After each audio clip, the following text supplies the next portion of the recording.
Welcome to FoodOLine। आज मैं आपके साथ चाय का मसाला और गुड़ की चाय की रेसिपी शेयर करने वाली हूँ।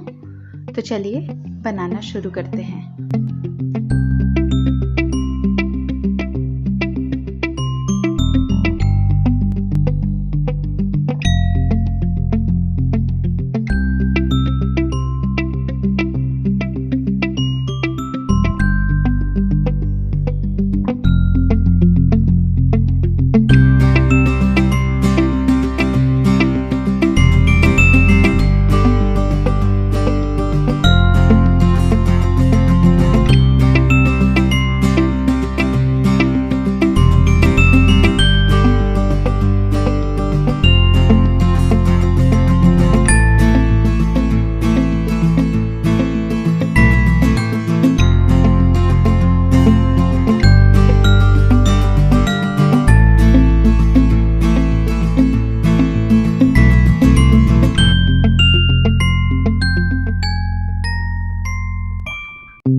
इसी तरह की और रेसिपीज के लिए चैनल को सब्सक्राइब करें।